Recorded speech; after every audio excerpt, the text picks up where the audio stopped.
Hi friends, सबको प्रणाम। मैं गिरिधर वर्मा दिव्य ज्योति म्यूजिक फ्रॉम देवरिया से। आज हमारे स्टूडियो में बहुत ही प्यारे से सिंगर आए हैं लोग, जो बहुत ही खूबसूरत सा गाना गाएंगे। और हमारे स्टूडियो में इनका पहला सॉन्ग है और आप लोग सुनिए और बताइए कि क्या कमी है क्या नहीं, इन लोगों को कमेंट करके, ताकि ये लोग अपने गाने को सुधार कर सकें। चलिए मिलते हैं। इनका नाम है राज पटेल जी और ये हैं नेहा पटेल जी। ये दोनों लोग आज गाएंगे डुएट सॉन्ग है, ट्रैक है हमारा मीठा मीठा बहुत से कमरिया पे। तो चलिए मिलते हैं। नेहा पटेल जी सुना के बताएंगे अपना मुखा क्या है। अनी बंगाल से हम नाचे देवरिया, तू देबू चौकी हिला के कमरिया। अनी बंगाल से हम नाचे देवरिया, तू देबू चौकी हिला के कमरिया। थोड़ा सा ना और थोड़ा सा इसके और बढ़ाएंगे, जैसे कि ना अनी बंगाल से हम नाचे देवरिया, तू देबू चौकी हिला के कमरिया। नरे ना नरे नरे नरे ना नरे ना। ठीक है, एक बार म्यूजिक पे चलते हैं पड़ेगी।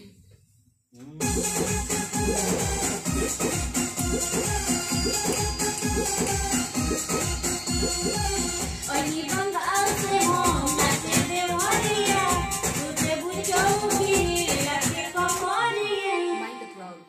पहले तो माइक को पास करके जिसने म्यूजिक जो है ना उसके साथ थोड़ा सा आवाज को करेंगे।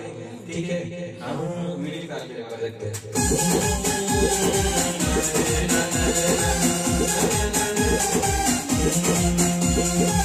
अनी बंगाल से हम नाचे देवरिया, तू देबू चौकी हिला के कमरिया।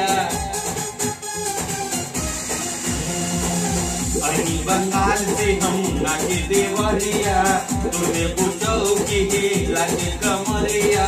नारे ना नारे नारे नारे ना नारे नारे ना नारे ना ना। अच्छा, एक बार स्केल पे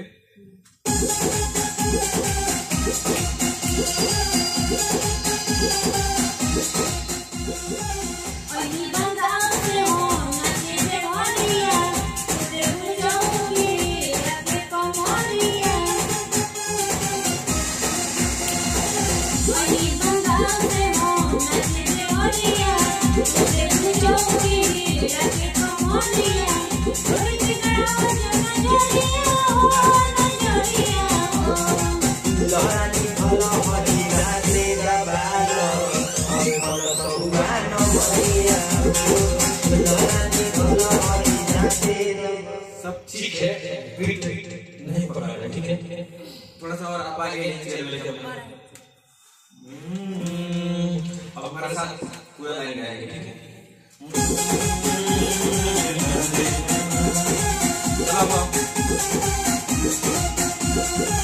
अनी बंगाल से हम नाचे देवरिया, तू देबू चौकी हिला के कमरिया।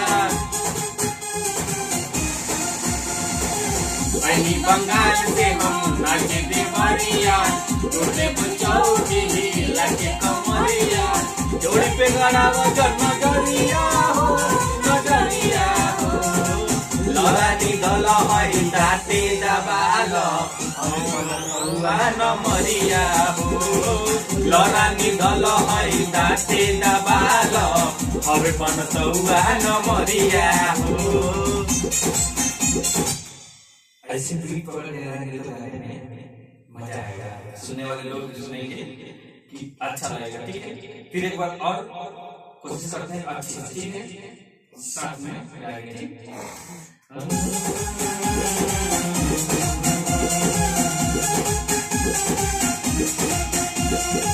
अनी बंगाल से हम नाचे देवरिया, तू देबू चौकी हिला के कमरिया।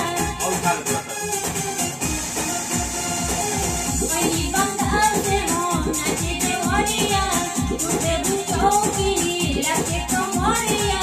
थोड़ी पे गाना वजन नजरिया हो, नजरिया हो। लरानी भल हई दाते दबाल हवे बनसौआ नमरिया हो लरानी भल हई दाते दबाल हवे बनसौआ नमरिया हो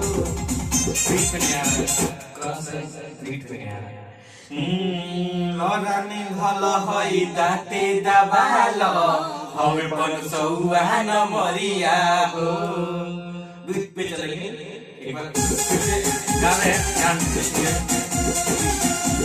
गाना आई बंगाल से हो नचे देवरिया तुझे बुचौकी लगे कमरिया बहुत बढ़िया आई बंगाल से हो नचे देवरिया तुझे बुचौकी लगे कमरिया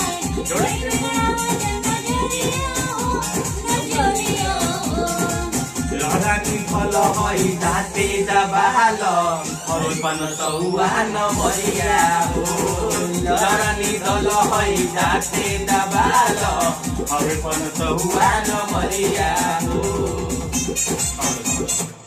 ऐसी गाना है फाइनल गाने में ठीक है बढ़िया भी है आप लोग सुनिए कमेंट करके बताइएगा कैसे गा रहे हैं लोग हमारे यहाँ पहला सॉन्ग इनका रिकॉर्ड है इसी कंटिन्यू इन लोगों का सॉन्ग आप लोगों को सुनने को मिलेगा फाइनल गाना बहुत जल्द आप लोगों को देखने को मिलेगा चलिए जब तक सुनिए और अपना प्यार दुलार बनाए रखिएगा जय हिंद जय भारत जय भोजपुरी।